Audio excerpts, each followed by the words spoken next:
and I are avid birders.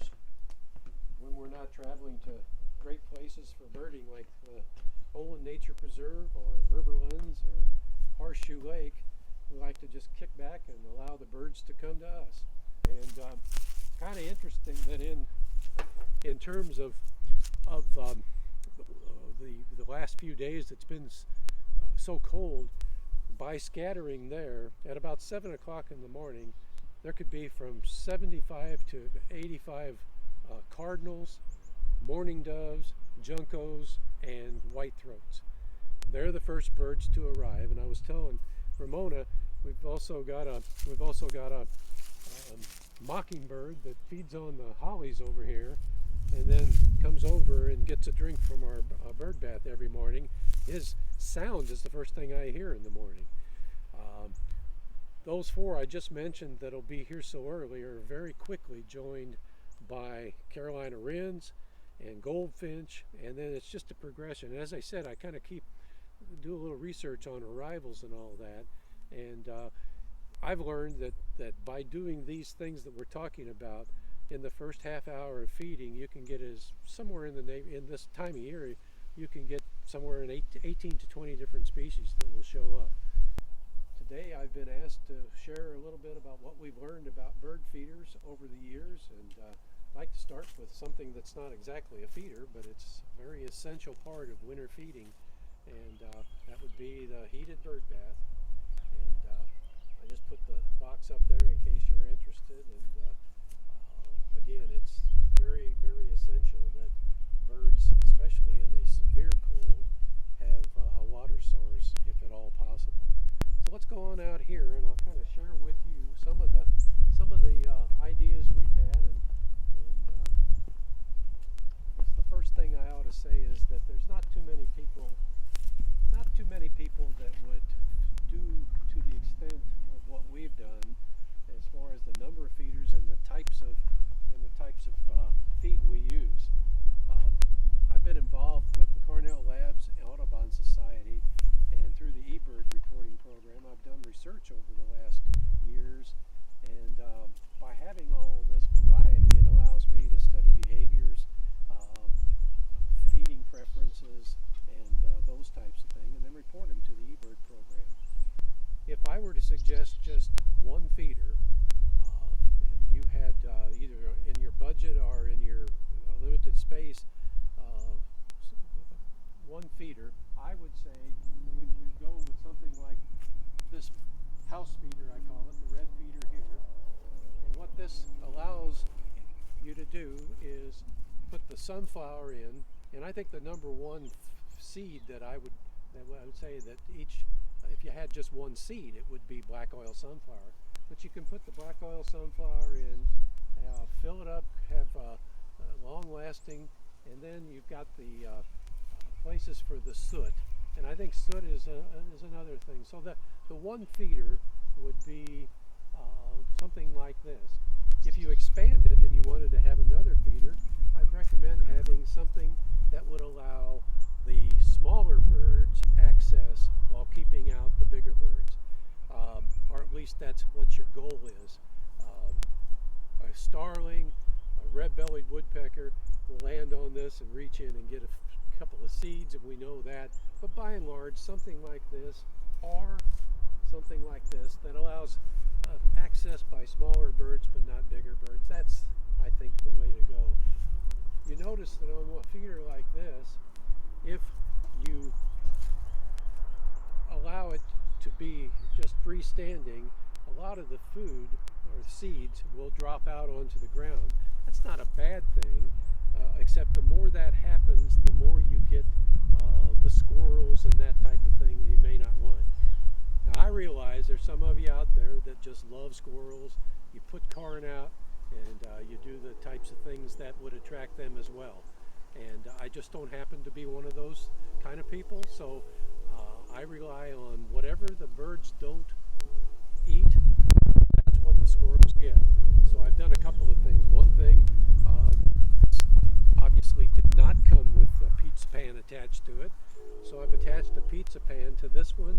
And if you look over here to the other one that we would recommend, and that would be the cylinder feeder like this. So what that does is it actually gives a feeding location for the birds to attach here, and then as the feed falls, they can land on this as well. And so my idea is to keep the squirrels sort of at bay, and not to do anything other than to attract them, but to allow them to feed when the birds have had enough of what they're feeding on.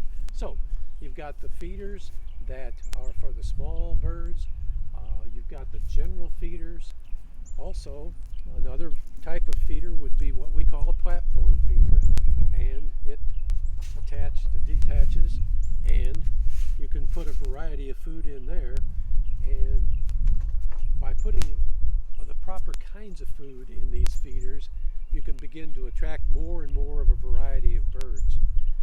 And so we've got a feeder over here that attaches away from the others.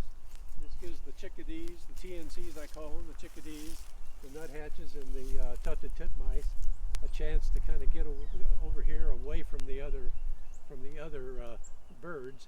And the whole idea of this setup is, if there are a variety of larger birds in one location, there's a lot of different locations for the birds to use, and it really allows for a variety and a lack of harassment from some of the other birds. One of the things I'd like to point out for the winter especially, in the winter time, if you've been the kind of person that has the cut Christmas tree, when you take it out, instead of hauling it off, go ahead and put it down, and then really don't do this during a day like today or in better weather, but if it gets to be a snowfall or something, you scatter the seed in here, and even to the extent that if it does snow a lot overnight, what you can do is rotate this so that it's on the other side like this. What that does is, imagine snow being in here, it will freeze an area where the birds can feed, and then you can scatter it and reestablish this as kind of a dual feeder. And so if you look at the setup, then once again you'll see that we have the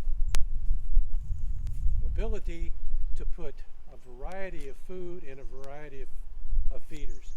But what I would really like to say is that the more variety, the more birds. This variety, you have a good shopping list that you can take to a place like Farm and Home, or wherever your preference is for that.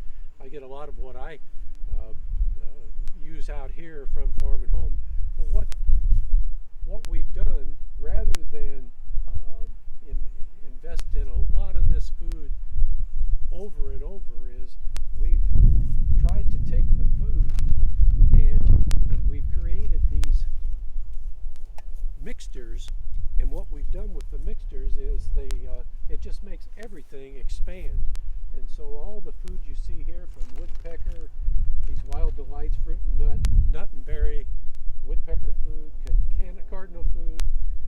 There's Niger. You know about Niger if you've done any bird feeding at all, for the goldfinch and that type of the finches and all that. But anyway, if you take all these, and what I do is I take a cup of each, and including even mealworm, and I'll put a cup of each in a container like this, shake it up, and then in the morning, each morning, I'll not put a lot, as you can see, about that much, and I'll take a handful of sunflower, and a handful of nuggets first of all. And by the way, these nuggets, and maybe I ought to show this. The nuggets are soot nuggets, and they are so good for birds that don't want to get on the side on those soot cakes. So I'll put a little bit of nugget in this, and then a little bit of the large striped sunflower, and then shake it up a little bit, and I'll put it right on that platform feeder I was showing.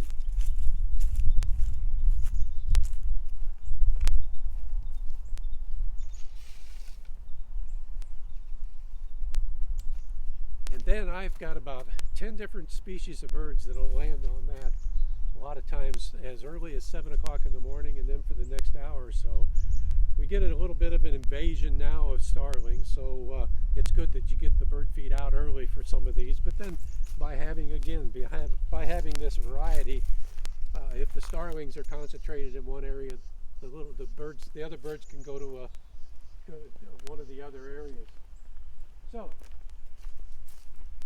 what I've learned over the years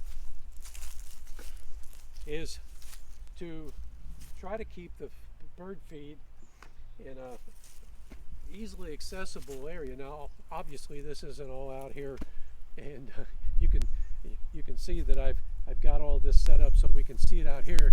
This is in the garage, easily accessible in the morning, and each of these contain one of the types of food, or I can get into the garbage cans that I use with the main source. If you put bird feed in a garbage can, and you have the possibility of getting a garbage can that has a flat rather than a rounded top, it acts as a table, and you can prepare your food with that. So I'd really recommend that. I did want to show you one thing. For you squirrel lovers, a lot of you use food that has corn in it, and you actually put ear corn out. My philosophy is just this: I don't buy any food that has corn in it. Again, if the squirrels want to eat something, they can eat what the leftovers from the birds. The other thing is, a lot of people I've talked with over the years have said, "Oh, we just love to throw out some kind of waste, or in this case, bread." By all means, the one thing I would say, if nothing else, in terms of what not to feed, it would be bread. What bread does is it fools a bird into thinking they're full, and then they just don't get enough nutrition. So I would say stay away from the bread. All right, some of the things that go along with the feeding of the birds has to do with the way you feed them. I've talked about putting the feed on the platform feeder over there.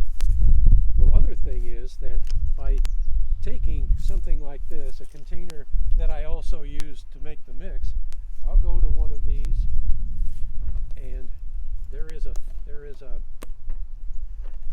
mixture of small bird feed like this, and you can see I don't put much in it, but what I'll do is broadcast this in front of the feeders.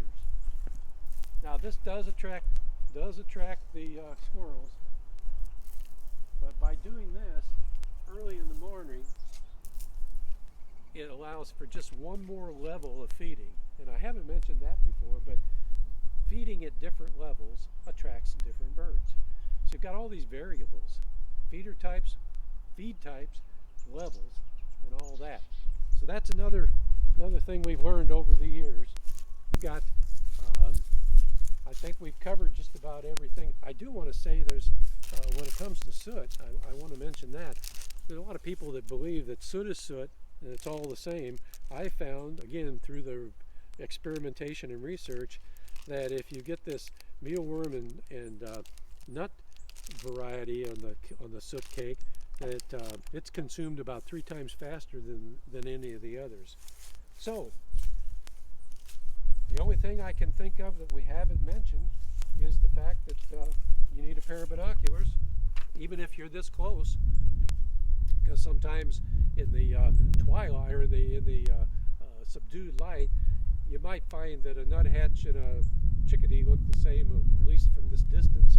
So a good pair of binoculars, good bird book. I love this book, especially if you've got young children in the household. But a good Sibley's or a Torrey Peterson or National Geographic are all good books to have around. kind of almost antiquated anymore though, because a lot of us have things like the Audubon site on our iPad or our phone or something. So depends on where you are technologically on that.